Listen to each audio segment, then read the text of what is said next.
About motivating your team and creating a team culture. Yes. You were saying that a culture can be created no matter what company, no matter what business in the networking industry, because you can set it. You can be the tone setter. Kind of talk about your journey. Were you always naturally a leader? Did you become one and then infuse that into others, or what was your journey? Yeah. So, culture-wise, right? And well, to answer that question right there, was I always a leader? I don't know. You know, I wasn't necessarily a follower. I know that. Like, I definitely kind of moved at my own pace. But I don't know if I was a natural leader either. I do know this, right? I was definitely somebody who I never walked around without having a sense of having my shit together. You know, most of the time, you know, if anyone knew, like most people who I brought to the networking industry, a lot of times they'll say, like, you know, the only reason why I did it was because Mike showed it to me. So it wasn't, and I'm saying it humbly, right? It's not because I was doing anything special or anything like that, but I always carried myself highly. You know, I was always a confident person. And I was always trying to do more, right?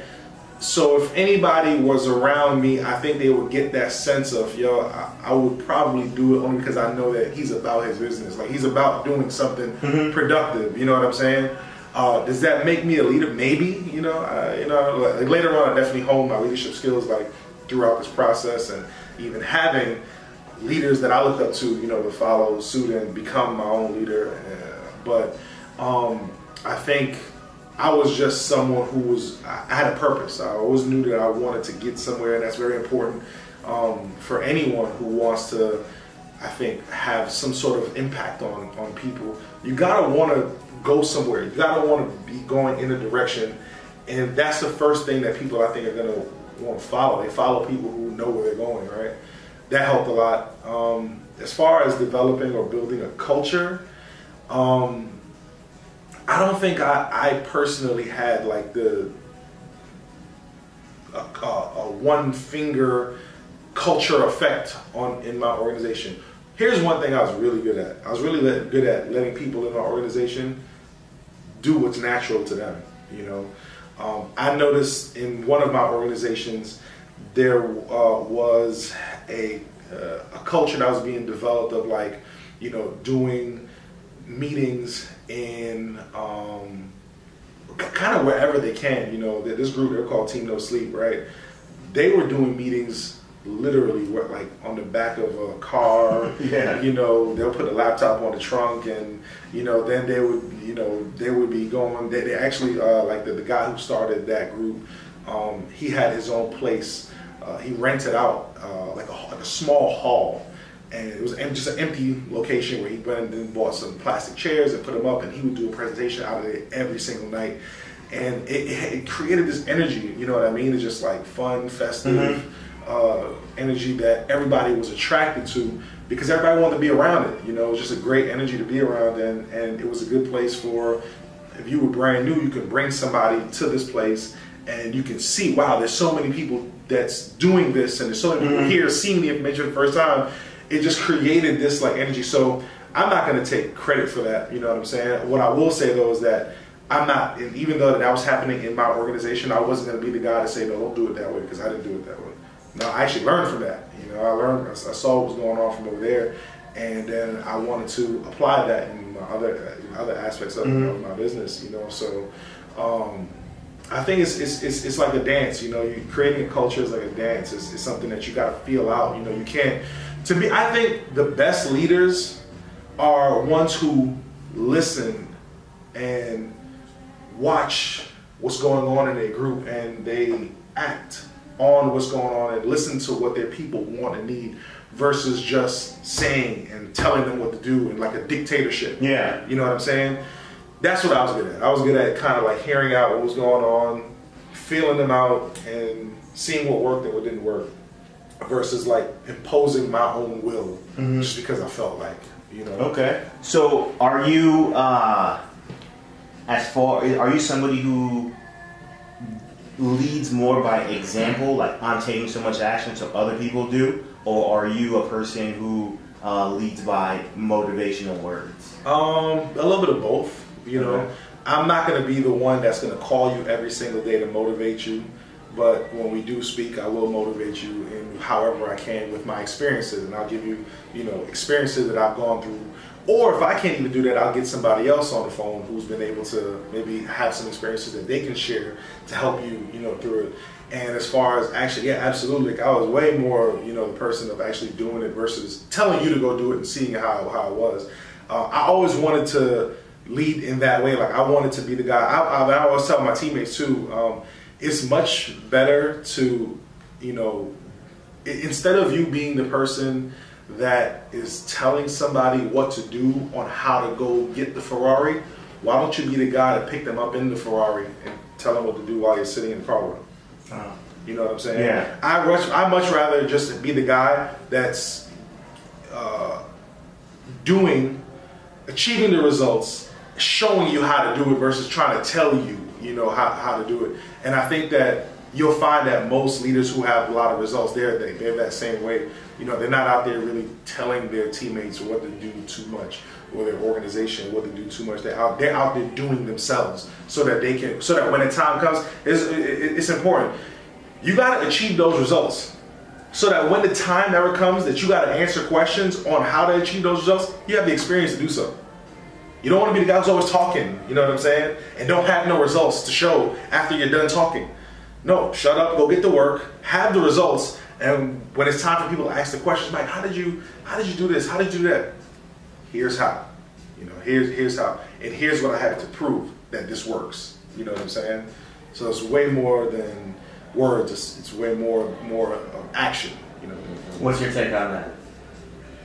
I mean, to piggyback off what he said everything, pretty much everything that you needed to say. But you know, when I first started networking in a market where we started, everything was about the glitz and the glamour, the bright lights. You know, there weren't many successful like networking things that happened in that city. So we pretty much had to go out there and go do it ourselves. So, you know, there's a lot of people that say they can't do this, they can't do that. Like he said, I have to put myself in those shoes. So I'd rather lead by example instead of lead with talking and saying this, that, and that. I'm going to go out there and get it done so nobody can say that I couldn't do it. Yeah. Okay. What about culture? So, you know, culture is, you know, interests, you know, maybe motivational things you're all into, hanging out outside of work. Yeah. That's a massive effect on the success of what you do. What are some things that you encountered with that? Yeah, I think developing a culture of so there's phases of it. There's phases of culture. So, for example, when I first got started, right, my crew, right, a little clique that I ran with in building this business, we had a culture of we not having no fun whatsoever. It was all work, you know. It was all like we got to sign somebody up before we go to sleep, type of thing. That was very new. Like that was at the very beginning, very new, and that we did that. I mean, it was kind of like that for the first, I say for the first maybe year and a half. You know, maybe even going on 2 years, and that's due to the fact that we didn't have any. There was nobody around us that had that level of success that we wanted to look at. So we knew that we had to be that. Like we had to be those people with that success, and there was no room. So sometimes I see people, and this is just a personal thing. I see people having way too much fun, you know, during the process of, you know, getting to the end, right? Mm-hmm. Like getting to the top rank of their company or whatever.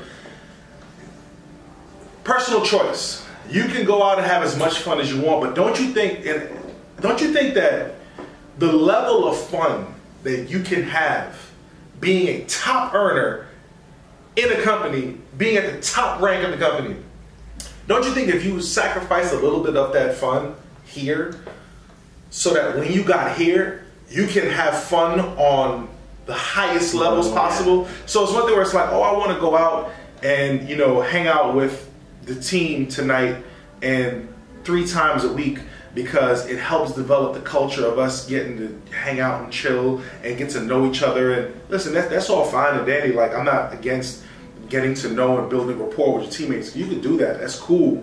But what is more fun? So let's say you sacrifice some of those nights, not having that kind of team get-togethers or, you know, going out and things of that nature. Don't do that for the next year to 2 years. But when you get to this level right here, you can now go have fun at the spur of the moment on a private jet in Vegas. Like, that's a different level of fun. Don't you think that's way more fun than having, you know, a few drinks at the local bar 4 times a week and you still be in the same position the year after? No, that's fucking stupid. You know what I'm saying? That doesn't make sense to me. So I feel like you sacrifice some of that to have fun on the elite level of having fun. That's the way how I think. You know what I mean? And other people can not do that, and that's cool. But that's how we were. Like, the group that that I was running with, it was, man, fun is gonna come one day, just not today.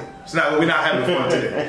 You know, we're gonna have fun later on. And now guess what? Like, I'm talking from experience. Like, I can legit, without exaggeration, tomorrow is game 2 of the NBA Finals. For real. I can leave this room here, go home, wake up tomorrow, book a flight tomorrow, a hotel room tomorrow, a courtside seat tomorrow at the game, watch that game, come home the next day, and fly private, doing all of that. I can legit do that. Ain't that way more fun? Like, that's like, that type of fun for me is way more than just going to the bar with the local, right? So I'm just saying, you know, that you got to pick and choose your battles. You know what I'm saying? There's gonna be some times where you could go out and have it is cool. Listen, I go to the local spots with my people too. I'm not downing that. I want to just make that be clear. There's a time and place for everything. You sacrifice some of those short, small, you know, fun times to have those massive fun times later on. Most definitely. What's your take on it? That was good. That was good, man. I agree 100%. I mean, I was part of that crew, so I got all of that firsthand. I see a lot of people sometimes they try to force culture and do things like that. What I did with my culture was, we probably had every other week or once a month, we did something team orientated. Like maybe like a paintball or go bowling. Like, I wanted to create an atmosphere where it was a sense of relief. But tied to that event that we had, it was a presentation or something before. So it did work. But after that, per se, we would go do something every other week or every month, per se. You know, because I wanted relief. Because I know most people was working a job and doing networking. So I didn't want them to go work a job and then come to networking and feel like it's a job, a second job, you know. So I wanted them to have fun, because that was the first lesson that I learned in building networking, was have fun. So I wanted to create that environment where people were happy coming around. Right. You know, there were some people that got involved, they got the product from some state, and they probably didn't want to build a business or whatever the case may be. That's fine, but they still came around because the atmosphere was so good. It was relief from what they had. So, you know, I added that based off of what Mike said. We were going to have fun, but, you know, this level of fun and that level of fun was a lot better. So I pretty much followed it. And he wasn't doing that every night. Yeah. He wasn't doing that 4 times a night either. You know what I mean? He was doing it maybe once a week or something like that. And if that. Yeah, once a month, maybe once every other week. So, in your opinion, and you're not saying that this is necessarily the right, or you're not saying it's wrong, but in the way you moved to grow a substantial, a very lucrative business, sacrifice fun now for fun forever. Absolutely.